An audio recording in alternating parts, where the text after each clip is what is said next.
Hi friends, welcome to మన Bommarillu. Upcoming రివ్యూలోకి వెళ్ళిపోదాం. అవని job కోసం ఇంటర్వ్యూకి అటెండ్ అవుతుంది. ఇంటర్వ్యూయర్ అవనిని చూసి, అవని యొక్క స్కిల్స్ టాలెంట్ని చూసి అవనికి జాబ్ ఇస్తారు. అవని చాలా హ్యాపీగా ఫీల్ అవుతుంది. చూడండి మేడం, మీకు ఎక్స్పీరియన్స్ అండ్ టాలెంట్ ఉంది కాబట్టి మేము మీకు జాబ్ ఇస్తున్నాం. బట్ శాలరీ కొంచెం తక్కువ ఉంటుంది. మీరు ఇంకా 1 year వర్క్ చేస్తే శాలరీని మేము ఇంక్రీజ్ చేస్తాం అని చెప్తారు ఇంటర్వ్యూయర్. ఇంకా వెంటనే అవని హ్యాపీగా ఫీల్ అవుతుంది. Thank you so much sir, అయితే రేపటి నుండే జాబ్లో జాయిన్ అవుతాను అని చెప్పి హ్యాపీగా అవని గుడికి వెళ్తుంది. గుడిలో దేవుడి ముందు, అమ్మా, నా కూతుర్ని పెంచుకోవడానికి, పెద్ద చదువులు చదివించడానికి నాకు ఒక ఆధారం కావాలి అనుకున్నాను. ఇప్పుడు నా కూతురికి నేను హ్యాపీగా చదివించుకుంటాను.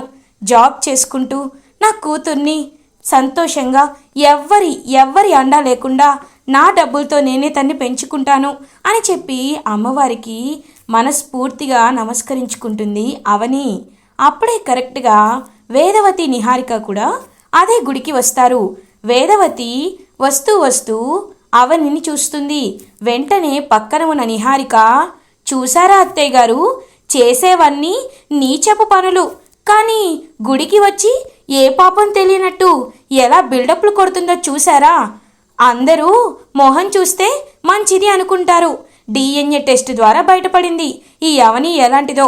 మళ్ళీ శ్రీకర్ కట్టిన తాళిని మెల్లో ఉంచుకుంది చూసారా అని కావాలనే వేదవతిని రెచ్చగొడుతూ ఉంటుందన్నమాట నిహారిక. వేదవతి ఇంకా కొంచెం కూడా ఆలోచన లేకుండా అవని దగ్గరికి కోపంగా వెళ్తుంది. ఏయ్, ఎందుకు గుడికొచ్చావు అని అడుగుతుంది వేదవతి. మీరెందుకు వచ్చారు అని అడుగుతుంది అవని ధీటుగా. నిహారిక, మేము గుడికి రావడం ప్రశాంతత కోసం అని అంటారు.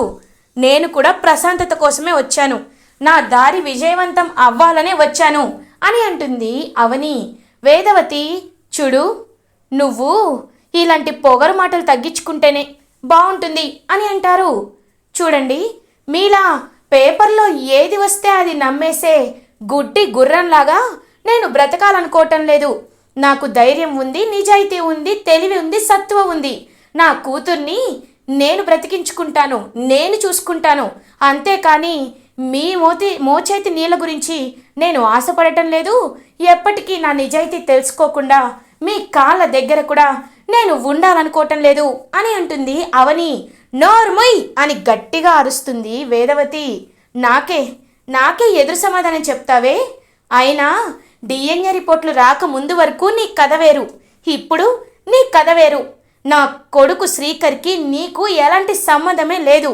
అయినా సరే నువ్వు కొంచెం కూడా అభిమానం లేకుండా మెడలో తాళి వేసుకొని తిరుగుతున్నావు. నువ్వు నా కొడుకుని మోసం చేశావు, పాపం చేశావు. అలాంటప్పుడు వాడు కట్టిన తాళి నీ మెడలో ఎందుకుండాలి అని అడుగుతుంది వేదవతి. చూడండి వేదవతి గారు, ఇప్పటి వరకు మీరు ఎన్ని మాటలన్నా పడ్డాను, కానీ నా తాళి జోలికి వస్తే ఈ అవని అసలు స్వరూపం మీరు చూస్తారు అని అంటుంది అవని. ఏం చేస్తావే అని పొగరుగా అవని తాళిని పట్టుకుంటారు వేదవతి. ఒక్కసారిగా నేచర్ మొత్తం అలర్ట్ అయిపోయి మొత్తం అంతా ప్రకంపనలుగా అనిపిస్తూ ఉంటుంది. అవని కూడా అస్సలు ఊరుకోకుండా వేదవతి తాళిని పట్టుకుంటుంది. ఇద్దరు ఒకరి తాళి ఒకరు పట్టుకొని ఉరిమి కోపంగా అవని, వేదవతి చూసుకుంటూ ఉంటారు. అదంతా దూరం నుండి శ్రీకర్ చూస్తూ ఉంటాడు. అవని అని గట్టిగా అరిచి, అవని ఏం చేస్తున్నావు, వదిలే అవని అని చెప్పి గట్టిగా ఇంక చెప్తాడనమాట శ్రీకర్. అవని వదిలేస్తుంది. ఏంటండి, అసలు ఏంటి మీరు అని గట్టిగా అడుగుతుంది అవని. చూడవని, అమ్మతో గొడవద్దు, నువ్వు వెళ్ళు అని అంటారు. నేను నమ్ముతున్నాను. డిఎన్ఏ రిపోర్ట్లని అమ్మ నమ్మచ్చేమో, కానీ నేను నిన్ను నమ్ముతున్నాను. నువ్వెలాంటి తప్పు చేయలేదని నేను నమ్ముతున్నాను అని అంటాడు శ్రీకర్. నమ్మితే నా వైపు నిలబడ్డారా? నా వైపు పోరాడుతున్నారా? నాకు ధైర్యం చెప్పారా? చూడండి, ఇన్నాళ్ళు మీపై ఒక అభిమానం ఉండేది, కానీ అది రాను రాను రోజు రోజుకి చచ్చిపోతుంది. ఎప్పుడైతే డిఎన్ఏ రిపోర్ట్లలో తప్పొచ్చిందని మీరు నమ్ముతున్నారో అప్పుడు మీరు ఏం చేయాలి? ఖచ్చితంగా అవని ఇలాంటి తప్పు చేయదని గట్టిగా ఎదిరించాలి.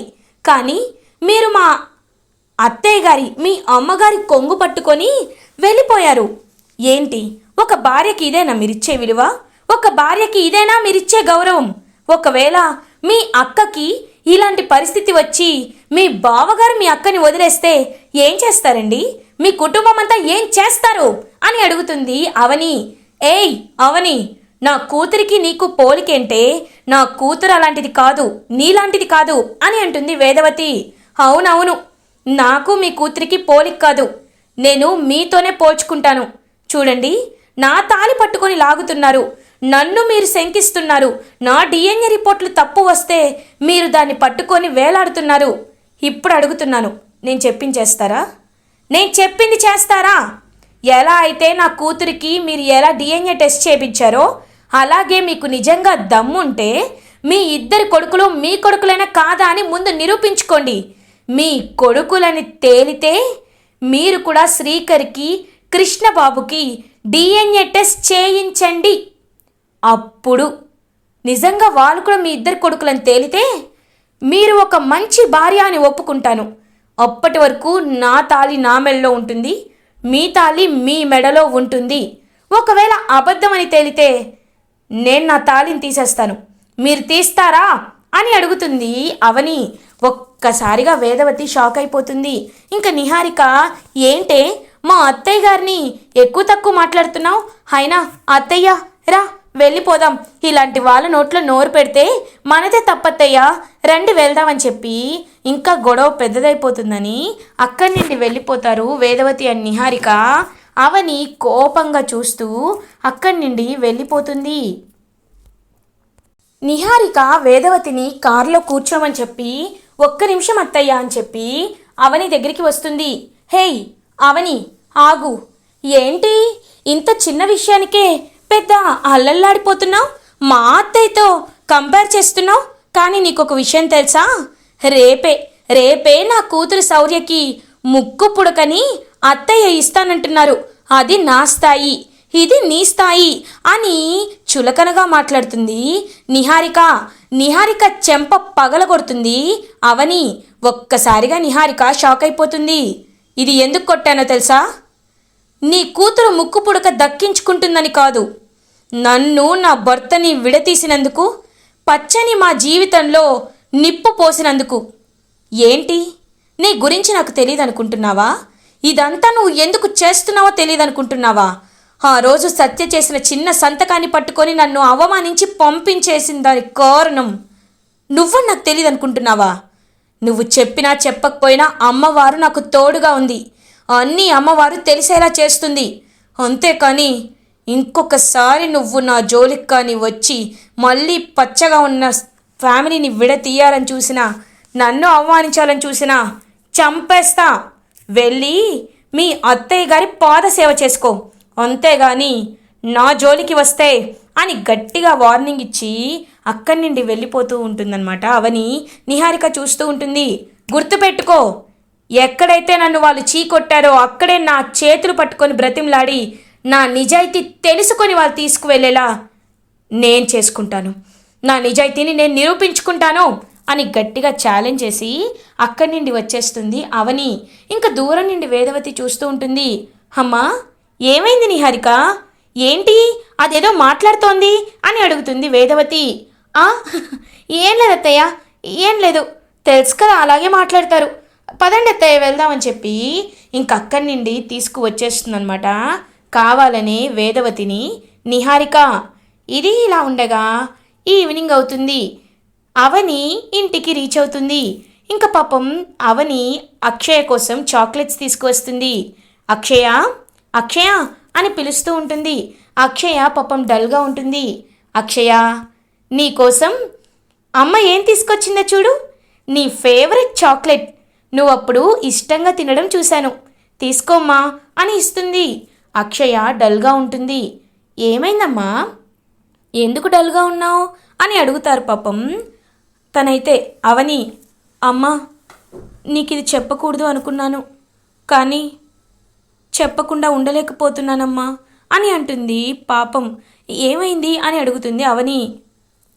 స్కూల్లో అని జరిగిందంతా చెప్తుందనమాట. శౌర్య ఇలా అవమానించింది, నీకు నాన్న లేడు, నాన్న లేడు, నాన్న ఎవరో తెలీదు అని చెప్పి పిల్లలందరూ వెక్కిరించింది.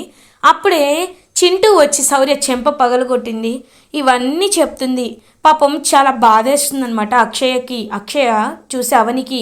ఇంకా అవని అక్షయతో, నువ్వు బాధపడద్దమ్మా, దేవుడు ముందు కష్టాలనిచ్చి తర్వాత సుఖాలని ఇస్తాడు. ఒక్కొక్కసారి కష్టం వచ్చింది కదా అని ఆ కష్టంలోనే కూరుకుపోకూడదమ్మా. సుఖాల కోసం ఎదురు చూడాలి, దేవుణ్ణి నమ్ముకోవాలి.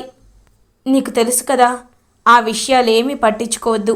లోకులు కాకులు అంటారమ్మా. ఒక్కొక్కరు ఒక్కొక్క మాట మాట్లాడతారు. వాళ్ళకి నచ్చినట్టు ఒకలా, నచ్చినట్టు ఒకలా, అనిపించింది ఒకలా, తలకి తోచింది ఒకలా, తోచింది ఒకలా మాట్లాడుకుంటూ ఉంటారు. అలా అని అందరి మాటలు పట్టించుకుంటే మనం ఎప్పటికీ బ్రతకలేం. చావు ఒక్కటే దారవుతుంది. కాబట్టి మనిషిగా పుట్టాక దేవుడు మనల్ని పైకి తీసుకువెళ్ళిపోయేంత వరకు మనం బ్రతకాలి, బ్రతుకుతూనే ఉండాలి.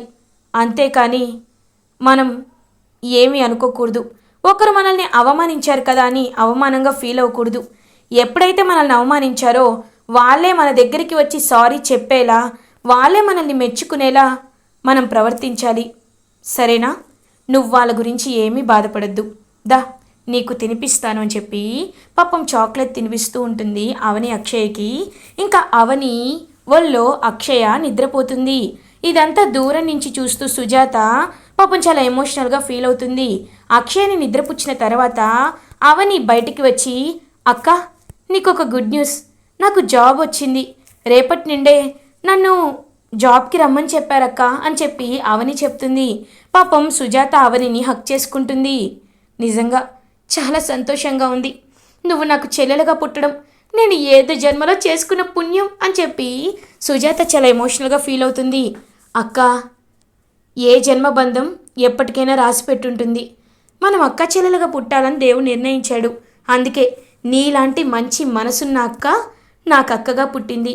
సరే, ఆకలేస్తుంది, భోజనం చేద్దామా అని అడుగుతుంది అవని. పాపం అలా అవని సుజాత అందరూ కలిసి భోజనం చేస్తూ ఉంటారు. ఇది ఇలా ఉండగా వేదవతి అవని మాట్లాడిన మాటల గురించే ఆలోచిస్తూ ఉంటుంది.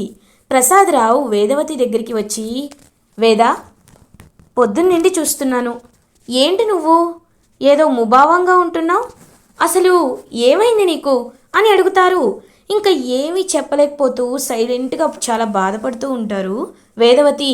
అప్పుడే ఇంకా నిహారిక, ఏం చెప్పమంటారు మావయ్య గారు, మీ మేనకోడలు తల పొగరెక్కి మాట్లాడుతుంది, అత్తయ్య గారినే తన తాలి పట్టుకొని అవమానించింది అని అంటుంది నిహారిక. ఏంటి, అవని వేదవతి తాళి పట్టుకొని అవమానించిందా? లేదు, ఏదో జరుగుంటుంది. వేదా, నిజం చెప్పు, అసలు ఏం జరిగింది అని అడుగుతారు ప్రసాదరావు. ఇంకా గుడిలో జరిగిన మ్యాటర్ మొత్తం చెప్తారు వేదవతి. చూడు వేదా, నువ్వు చేసింది ముమ్మాటికి తప్పు. చిన్నప్పటి నుండి చూస్తున్నాను. అవని ఎలాంటిదో నాకు తెలుసు. ఎందుకని తనపై ఇంకా ఇంకా నిందలు వేస్తూ తనని టార్చర్ పెడుతున్నారు? అయినా తను చెప్పిన దాంట్లో తప్పేముంది వేదా అని అంటారు ప్రసాదరావు. ఒక్కసారిగా వేదవతి షాక్ అయిపోతుంది. అంటే ఏంటండి, నన్ను శ్రీకర్ కృష్ణబాబుకి డిఎన్ఏ చేయించమంటారా, డిఎన్ఏ టెస్ట్ చేయించమంటారా అని అడుగుతుంది వేదవతి. అవును వేదా, అవును. ఎందుకంటే నువ్వు 10 ఊర్లకి తీర్పు చెప్పే పెద్ద మనిషివి. అందరూ నిన్ను ఆదర్శంగా చూస్తారు. వేదవతి అడుగు పెట్టిందంటే నమస్కారం పెట్టి పక్కకి తప్పుకుంటారు వేదా. అలాంటిది గుడిలో నువ్వు తనని అవమానించాలనుకొని తన తాలిబొట్టుని ముట్టుకొని సరిదిద్దుకోలేని పాపాన్ని చేశావు. అలాంటప్పుడు నీ పాపాన్ని నువ్వు ప్రక్షాళన చేసుకోవాలి. నీ పాపాన్ని నువ్వు కడుక్కోవాలి వేదా. కడగాలి అంటే ఇది ఒక్కటే దారి. చూడు, అందరి ముందు అవమానపడతావో, డిఎన్ఏ టెస్ట్ చేయించి నీ నిజాయితీని నువ్వు నిరూపించుకుంటావో నీ ఇష్టం వేదా అని అంటారు ప్రసాదరావు. ఒక్కసారిగా వేదవతి కృష్ణబాబు షాక్ అయిపోతారు. నాన్న, ఆ అవని ఏదో నోటికొచ్చినట్టు వాగితే మీరెందుకు అలా అంటున్నారు అని అంటారు. ఏరా, నాకు మీరు వేరు, అవని వేరు కాదు. అవని కూడా నాకు నా కూతురు లాంటిదే. మేనకోడలైన కూతురులాగే అనుకుంటున్నాను. అలాంటిది అవని విషయంలో జరిగిన తప్పు మీ అమ్మ విషయంలో కూడా జరగలేదని గ్యారంటీ ఇవ్వకూడదు కదా. అందుకే డిఎన్ఏ టెస్ట్ చేయించాల్సిందే అని అంటారు ప్రసాదరావు. ఇంకా అలా శ్రీకర్ చూస్తూ ఉంటాడు. ఏవండి, మీరు చెప్పారు కాబట్టి ఖచ్చితంగా డిఎన్ఏ టెస్ట్ని చేయిస్తాను. కృష్ణబాబు, శ్రీకర్ బాబు ఇద్దరూ కలిసి రేపు హాస్పిటల్కి వెళ్ళాలి. నేను కూడా హాస్పిటల్కి వస్తాను. డిఎన్ఏ టెస్ట్ జరిపిద్దాం అని చెప్పి గట్టిగా చెప్తారు వేదవతి. కృష్ణబాబు పక్కకొచ్చేసి టెన్షన్ పడిపోతూ ఉంటాడు. ఇదేంటి ఇలా అయిపోయింది? నేను కృష్ణబాబుని కాదని తెలిస్తే వీళ్ళు ఖచ్చితంగా నన్ను చంపేస్తారు. ఇన్ని రోజులు కృష్ణబాబు గాడిని నేనే చంపేసి వేదవతి కొడుకు స్థానానికి వచ్చా. అందరి అడ్డు తొలగించుకొని ఈ ఆస్తి కొట్టేయాలనుకుంటున్నా. ఇప్పుడు డిఎన్ఏ టెస్ట్లో రిపోర్ట్లు బయటపడ్డాయంటే నేను అసలైన కొడుకు కాదని, ఈ ఇంటికి వారసుడు కేవలం శ్రీకర్ మాత్రమే అని తెలిసిందంటే నన్ను ఇంట్లో నుండి గెంటేస్తారు. నేను ఇప్పటి వరకు పడిన ప్రమాదం, అన్ని రిస్కులు మొత్తం వేస్ట్ అయిపోతాయి. నా కష్టం అంతా వృధా అయిపోతుంది. ఏంటిది అని భయపడుతూ ఉంటాడు. నిహారిక కృష్ణబాబు దగ్గరికి వచ్చి, ఏంటి కృష్ణ, ఎందుకని ఏదో భయపడుతున్నావు అని అడుగుతుంది. ఏం లేదు బంగారం, ఏం లేదు, పద వెళ్దామని చెప్పి అక్కడి నుండి వెళ్ళిపోతాడు కృష్ణబాబు. నిహారిక వెనక్కి వచ్చి, అత్తయ్య గారు గుర్తుంది కదా, రేపు శౌర్యకి ముక్కు పుడక అని అంటుంది. లేదు, ముందు ఈ సమస్య తీరాలి.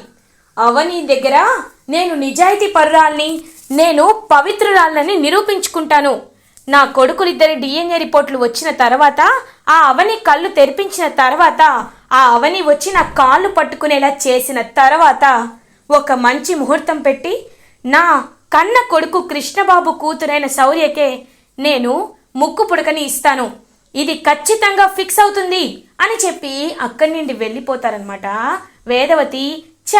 మళ్ళీ ముక్కు పుడక పోస్ట్ పోన్ అయిందని చెప్పి బాధపడుతూ ఉంటుంది నిహారిక. ఇలా ఎపిసోడ్ ఎండ్ అవుతుంది.